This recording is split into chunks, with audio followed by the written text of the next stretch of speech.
Dark Myth Wukong, Chapter 27, The Journey. After shattering Guangming Zizai Buddha with a single punch, Sun Wukong, drenched in blood and radiating boundless killing intent, slowly raised his head towards the remaining members of the Buddhist sect. That gaze contained the utmost bone-chilling dominance and icy killing intent of heaven and earth. A mere glance made the Buddhist crowd feel as if they had fallen into an endless world of extreme cold. Not only that, but just as someone couldn't bear the oppressive aura and thought of turning to flee, their body suddenly froze in place, not daring to move an inch, allowing the aura to press down until everyone was nearly kneeling on the ground. Because those who considered turning to flee, the very instant the thought arose, were enveloped by an intense killing intent. It felt as if countless incredibly sharp daggers were pressed against their necks. The slightest movement would mean instant decapitation. Thus no one dared to move. Remember, my name is Sun Wukong, the great sage equaling heaven. This is merely the beginning. I know your upper realm will send more people, but old Sun is not afraid. With a final glance at the Buddhist assembly, Sun Wukong turned and left without hesitation. Only when Sun Wukong's figure disappeared among the rolling mountains below did everyone dare to heave a sigh of relief. The terrifying feeling of imminent death was unbearable for ordinary people. Though they didn't know why Sun Wukong hadn't seized the opportunity to slaughter them, they were long past the mood to care. No one wanted to stay there a second longer. Everyone fled at the fastest speed of their lives. Perhaps for a very long time afterward, no one would dare pursue Sun Wukong again. Even if more powerful experts arrived, they wouldn't dare. Because Sun Wukong's successive displays of power had scared them witless. Since attaining Buddhahood, they had never encountered such a terrifying figure. It seemed you could never kill, or even defeat him. Even if you defeated him temporarily, as long as he wasn't dead, he could always return stronger, then use crushing force to show you the meaning of terror. This kind of person could not be provoked, could not even have any intersection with. This thought became the shared sentiment of everyone at that moment. It wouldn't even be surprising if some immediately returned to secular life and hid away in remote mountains and forests. In the deepest stone chamber of Pansi Cave, Sun Wukong lay collapsed on the ground, covered in blood, only a faint flicker of breath proving he was still alive. He lay silently like that for half a day before, finally, his finger twitched imperceptibly. Then, with extreme difficulty, Sun Wukong opened his eyes. That was close. My body almost exploded. Although I kept my life, these injuries are too severe. I don't know when I'll recover. Sun Wukong finished with a bitter smile. Then, bit by bit, he attempted to sit up cross-legged. Although he had annihilated 2 Buddhist saints this time, Sun Wukong felt no sense of relaxation. On the contrary, the appearance of Guangming Zizai Buddha made him feel even more urgency. Because after the journey to the west concluded years ago, Sun Wukong and his companions were all granted Buddhist titles, with Sun Wukong becoming the victorious fighting Buddha. For the next several hundred years, Sun Wukong cultivated within the Buddhist sect. On the surface, he was a Buddha of the Buddhist gate, idling away centuries. But no one knew that during those hundreds of years on Spirit Mountain, Sun Wukong had secretly investigated almost all of the Buddhist sect's hidden lore. During this time, Sun Wukong made an incredibly shocking, even world-shattering discovery. It turned out, within a secret scroll sealed by Tathagata, Sun Wukong found that the vast Western Heaven Buddhist sect was merely the tip of the iceberg, and the world he inhabited was just an inconspicuous minor world among myriad heavens and worlds. This discovery stunned Sun Wukong, but he quickly calmed himself. Because from the few words in the scroll, he realized that not only the Buddhist sect, but even the Heavenly Court's Taoist sect were the same. Instantly, Sun Wukong was caught in a dilemma. Whether the Buddhist sect or the Taoist sect, ultimately, both bore immense grudges against him. But he had previously assumed what he saw was the whole picture. Now he knew it was merely a drop in the ocean. However, simply giving up was something Sun Wukong couldn't do. The more he thought, the more he decided to continue investigating before making a decision. Later, he learned that the world he was in was called the Pangu World. Initially, it was a giant chaotic stone. After eons of gestation, Pangu was born within it.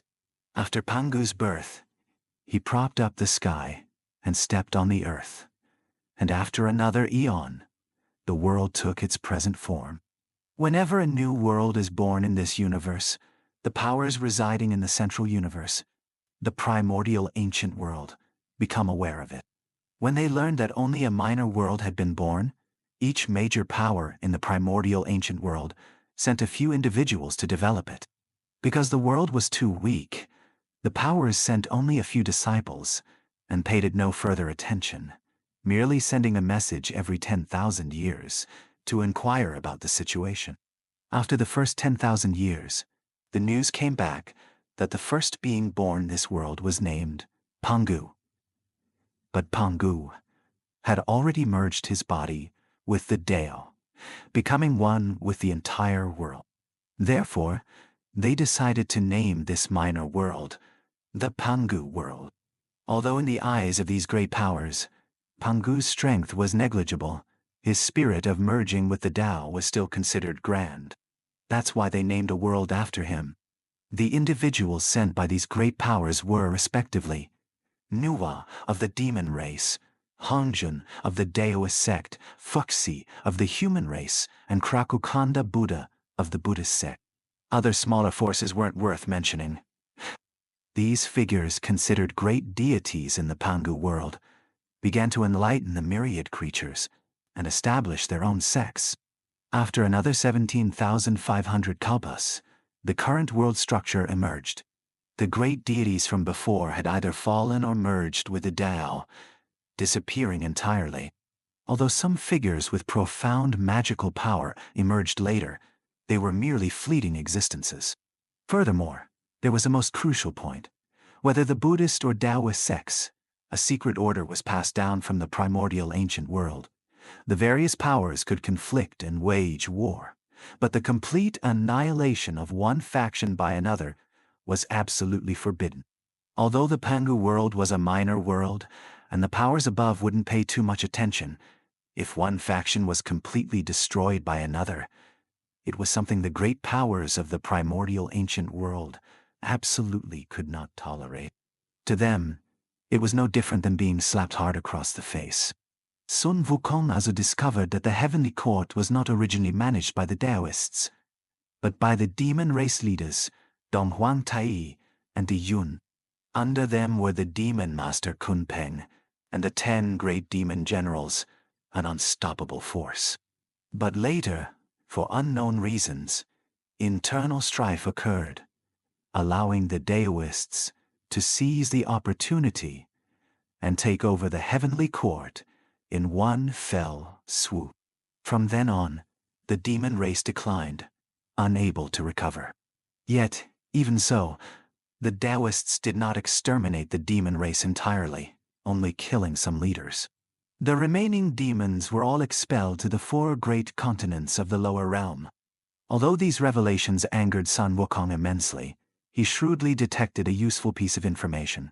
Neither the Buddhist nor Taoist sects were allowed to be exterminated. If one sect was destroyed, the upper realm would definitely send people down, but only after 10,000 years.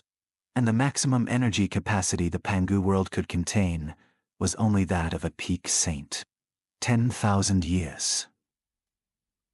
Sun Wukong was confident he could become the supreme existence in this world by then. Therefore, if he could exploit this point, he could first ally with the Buddhist sect, then launch a surprise attack on the heavenly court. After eliminating the Taoists in the heavenly court, he would be on equal footing with the Buddhists. Once his strength was sufficient, he would take down the Buddhist sect in one go. Thus, this world would become the sole domain of the demon race. Even if the upper realm sent people later, his strength would be sufficient by then. If everything went smoothly, the rise of the demon race was certain. Leading the demon race back to the esteemed status of the ancient era would only be a matter of time. This was the reasoning behind Sun Wukong's subsequent series of actions and behaviors. But what he hadn't expected was that the Buddhist sect would disregard the orders from above and ultimately reap the fisherman's profit, essentially wiping out the vital forces of both the demon race and the Taoist sect in one move, becoming the biggest winner. This was something Sun Wukong could never figure out. But now, it all made sense. It turned out there was a Guangming Zizai Buddha behind Tathagata, an upper-level saint backing Tathagata. That's why Tathagata had such ambition. However, man proposes, heaven disposes. Despite Tathagata's millennia of planning and scheming, he still failed at the final hurdle. Although he temporarily occupied the heavenly court, his spirit mountain was destroyed in an instant. The gains did not outweigh the losses. Now, he had met the end of dying in body and Tao.